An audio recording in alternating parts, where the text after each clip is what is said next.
Welcome to the Peacemakers podcast. This is episode 2, and I am your host, Lynsay Hager. This show is all about showing up for the Enneagram Type 9s.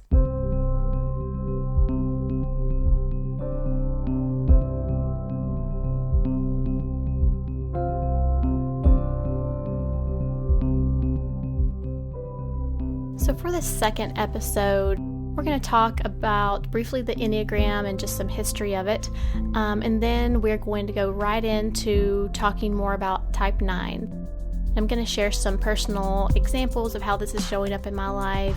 We're going to get to hear from one of my new online friends that I've made through my Facebook group for 9s. And then we'll close the episode out answering the question, how does self-awareness play into our journeys that we're all on for growth? So, of course, with us, we're using the tool of the Enneagram and diving into learning our numbers. So I want to just answer that question. What's the importance of this self-awareness and really utilizing this tool for our life? And one last thing before we get started, if you would just bear with me, I want to talk, just straight to you from my heart right now, because this journey of starting a podcast, this is only episode 2, and at times this is feeling like I'm pulling my hair out. It all feels really uncomfortable, and I'm learning my voice, everything about my voice, how to project it, how to say things clearly, how to not want to just erase everything that I hear because I don't like the sound of my voice. It's a grueling process, and it's something that I'm in it for the long run. So if the long run means 6 episodes, then I'm in for it. If it means 100 episodes, I'm in for it. I want to be as honest with you as I can, because I think that my honesty in putting myself out there like this is going to be really important for me as someone that's always held myself back in the background of my life, and I have not pushed myself forward. I have enjoyed living in the comfy space of my life. And so if you would be okay with me endeavoring into this experiment, it's something that I'm doing out of a passion and out of a drive and dream that's in me. It feels uncomfortable, but there is still that voice inside me that's pushing me to keep going, even though it's not easy. So, real talk, there's going to be probably times of every episode that I have that I'm going to be talking off script in terms of not following the point A, point B, point C parts of what I want you to get from the episode. But I hope that this vulnerability part of me is going to help me feel more comfortable and help me grow, and maybe it will be some sort of catalyst or example that I can provide to other people out there that are maybe wanting to pursue something that's scary but not ready to put themselves out there. So you may have heard that the Enneagram has 9 different ways or 9 different patterns of showing up. And if you don't yet know your type, I've put together a 1-page descriptor of each of the types, 1 through 9. If you're not familiar with any of the numbers, this is going to be a good starting point for you. I'm also going to include some links to some online tests that I recommend. There are also some paid tests. They're all kind of going to give you like 2 or 3 top numbers, motivators of each type. To narrow it down, sometimes people need to go further and they seek out an Enneagram coach. That's awesome as well. But give yourself some time to discover what your number is. I thought I was a 3 in the beginning. I thought I was a 6. I also thought I was a 1, which is a perfectionist.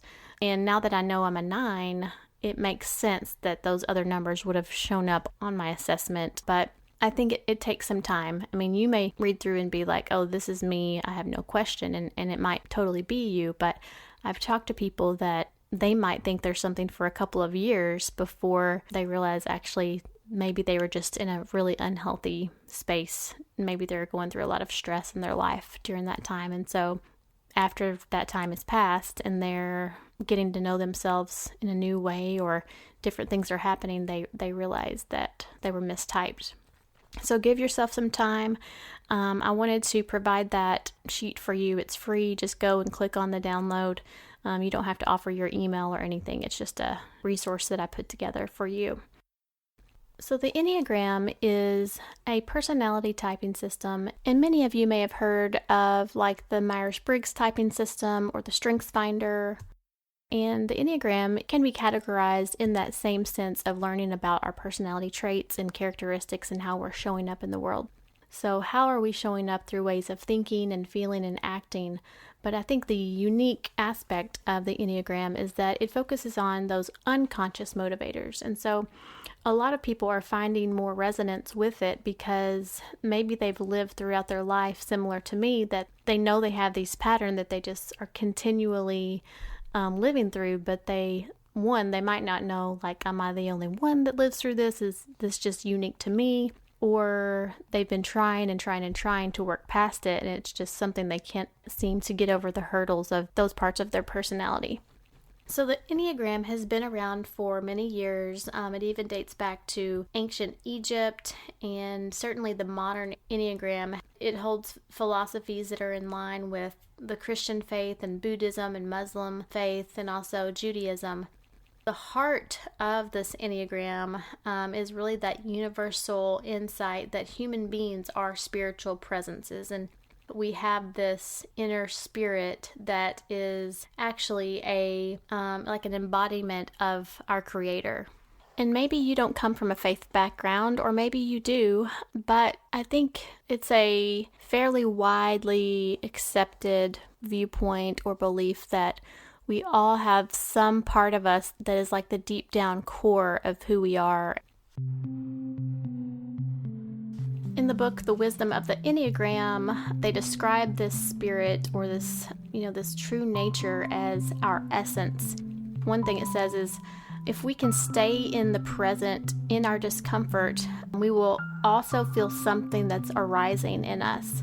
Something that's more real, it's capable, something that's sensitive, exquisitely aware of ourselves and our surroundings. So like there's this something that's deep down in us, and what they call it's the I beyond the name of the personality, or it's without personality, and it's our true nature. So I'm not going to be getting too philosophical in this podcast, or even though I have a Christian faith, I'm not even coming at this through the lens of Christianity. I totally value those Enneagram coaches and people out there that are taking the Enneagram and pairing it up through the lens of their faith. There's a lot of meat and value that we can find just by using this tool and applying it to our lives and getting to know ourselves and just bringing more of that self-awareness so that we can show up in the world more of our full selves, our true selves. And, whatever religion or faith you have, we're all kind of living life in a way that is informed maybe by those teachings that we believe. But ultimately, I think we just want to bring love to others. We want to be the best we can be. We want to be loving to others. And there is a commonality among, most of these teachings and faiths that are out there. So I want to give you my description that I've pulled together from different sources of the Peacemaker, the Type 9. So the Peacemakers are receptive and good-natured. We are supportive. We seek union with others and the world around us. We don't like being judgmental towards others. We're fairly accepting, and most of us would say that we're easygoing, or most people would say that about us, that we're easygoing, and we can just bring like a calm presence to the room that we're in. Now, often I am projecting that calm presence outward, but I'm not feeling that calmness inside me, and I'm learning that a lot of times that's because I was listening to a podcast the other day. I think it was The Art of Growth, and they had a Type 9 panel, and somebody in that panel said, we 9s have learned to absorb the anxiety of the room. It's like I'm feeling that tension or that emotion, and I'm just bringing it right inside to my body.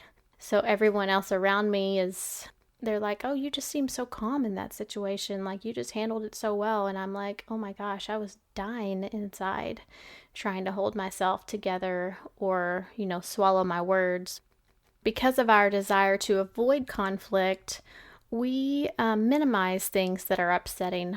Someone might come in and tell us there was just a 3-car pileup out in the front yard, and somebody has run into our mailbox. And I'm the one that's like, all right, well, it's going to be okay. Is everybody safe? And maybe I'm thinking at that moment, oh gosh, this is horrible.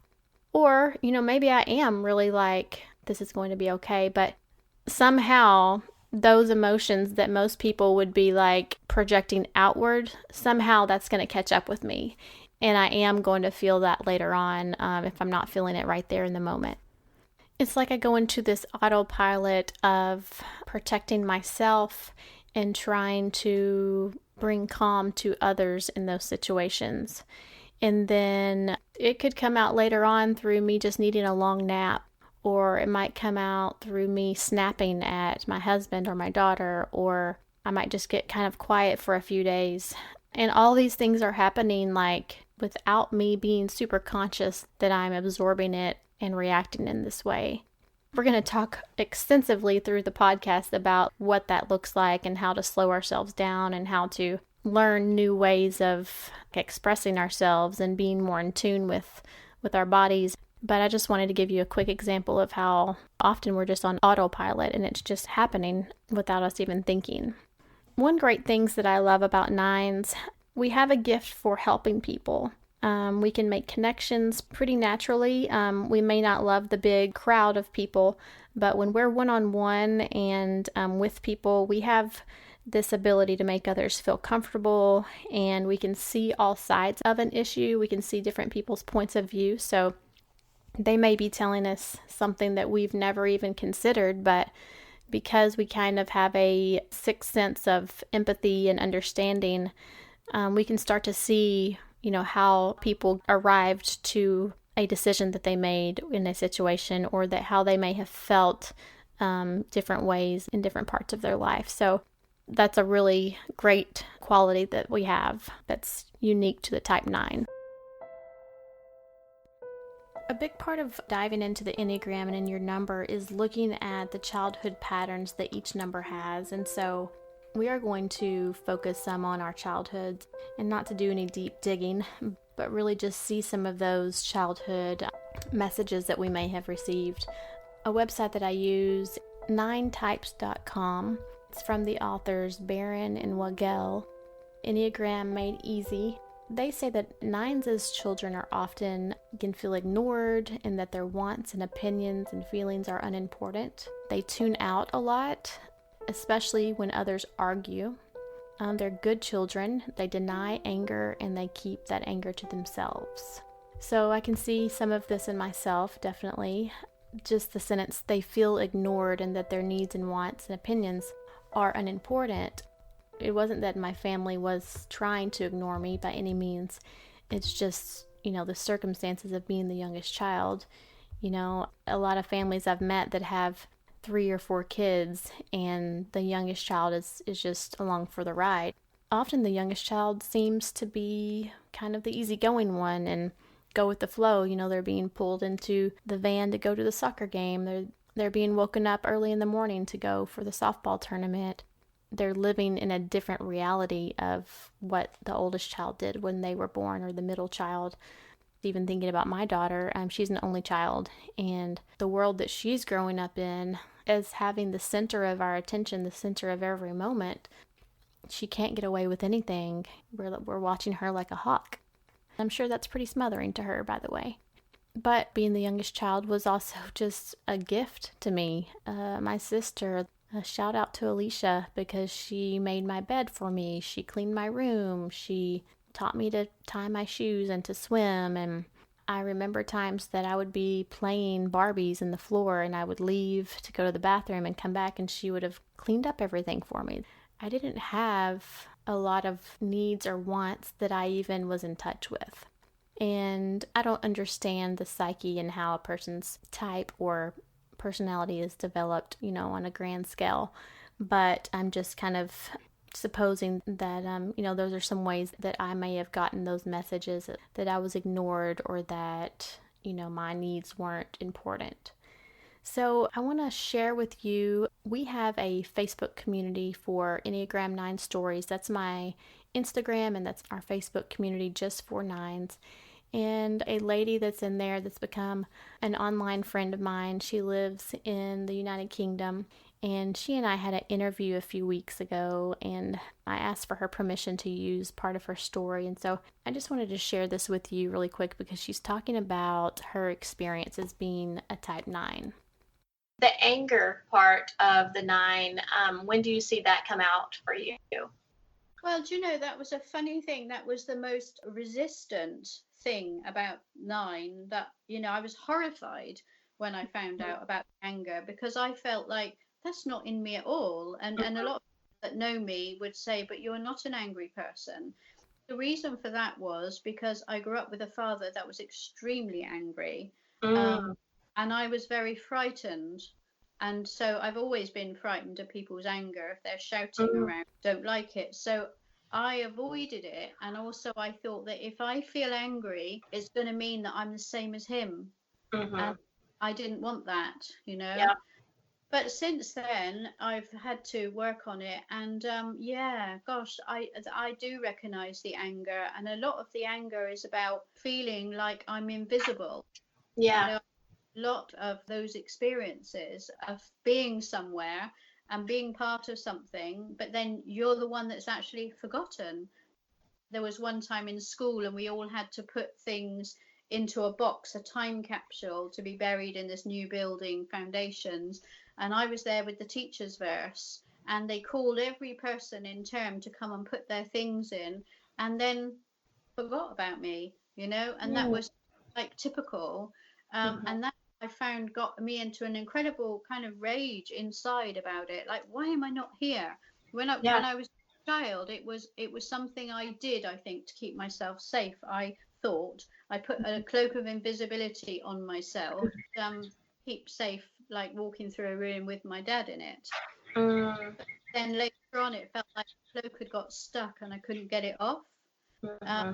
And it just made me mad that people didn't experience me as being present when I was like fully there. I'd fully shown up. I was excited. I was ready to contribute. And then the message was, you're not here.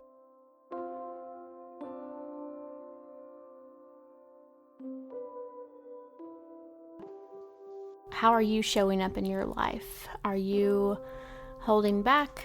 Have you felt at times that you've been invisible in the room? Do you feel like you avoid conflict?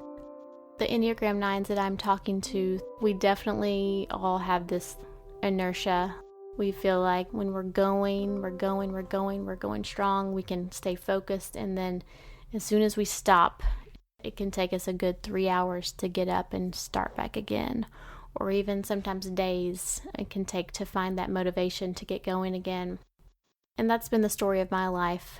This dance of trying to find ways to conserve my energy so that I can give my full energy to something that I know that's coming up. Or maybe it's that I know something that's coming up ahead of me that I'm not looking forward to. And you better believe that's the time I'm taking lots of naps and just feeling like, oh no, it's like the life is being sucked out of me already and I haven't even gotten to the thing that I'm perceiving to be hard.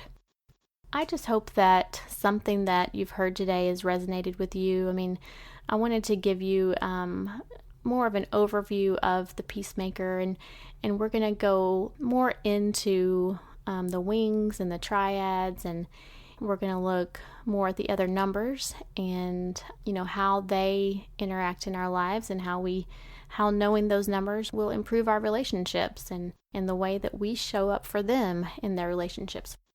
So I'm just super honored that you have joined me here, and to answer my question that I earlier posed regarding self-awareness and the Enneagram, you're probably seeing, and what I'm learning is that as we're seeing this growth of the Enneagram through Instagram and through the internet, and if you're living in Nashville, you have lots of conferences to go to and workshops. Enneagram is not new, but it's becoming new to the masses. It's becoming commercialized and, like it's the glitzy thing to do right now. But ultimately, what it is doing is it's bringing self-awareness to us. It's already improving my relationships, not only with myself, but with my family and with my husband and daughter.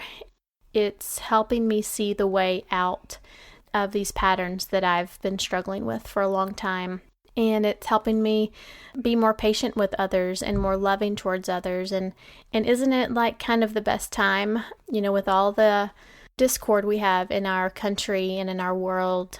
Isn't it a really great time for us to find some commonalities and find some just core understanding and acceptance of each other and patience for each other on our journey? So I'm just really excited for this tool and looking forward to many more discussions just like this through the podcast. And then would love for you to also find me online through Instagram and the Facebook group and join us over there. We're going to talk more about some of these questions and things that have been brought up today in the episode. I am honored that you're here, and I just hope that you'll stick around as we are on this journey together as Enneagram Type 9s. And you heard me mention my Facebook page called Enneagram 9 Stories, and it's dedicated specifically to Type 9s on the Enneagram. And I just want to thank Helen for being willing to let me use part of her story today. That is going to be a regular kind of feature that I do, is through Enneagram 9s that I'm getting to know, using clips and stories, just different tidbits that they share with me that I think would be valuable for all of us. So I've mentioned a few resources. I've talked about the wisdom of the Enneagram. I've talked about some websites and authors, and I'm going to list all of those in the show notes.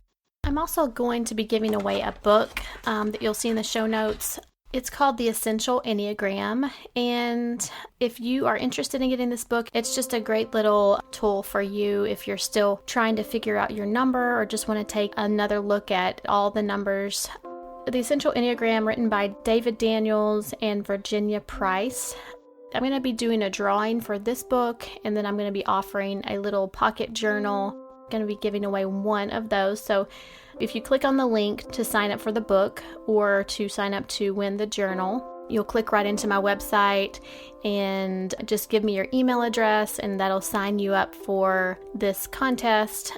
This contest is only available for right now when this podcast is coming out, so towards the end of March. So we'll give a few weeks for people to sign up. But if you're listening like 100 episodes down the road, which would be fabulous, the contest is probably going to be over by then. So if you're interested in the book or that pocket journal I mentioned, just check it out in the show notes. You'll have all of that information.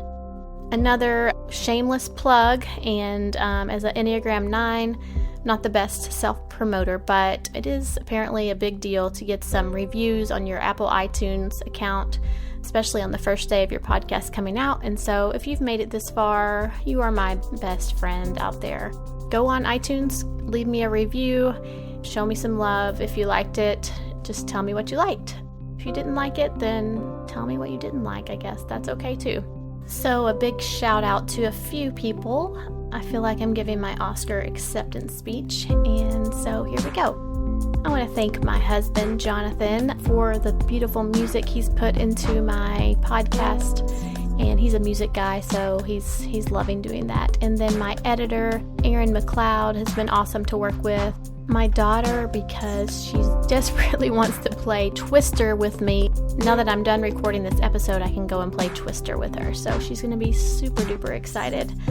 Lastly, I want to thank my brother, Eric. He's been my life coach, kind of like my business life coach, keeping me on track.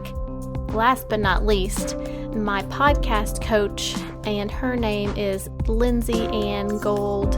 Lynsay Anne lives in the United Kingdom, and she and I met several years ago through a personal development journey we were on, and she has been incredible, helped me get my podcast up and running in 6 weeks, and I wouldn't be doing this right here if it wasn't for her, so shout out to her. I'm going to give her a big shout out in my show notes, and check her out if you're interested in starting a podcast.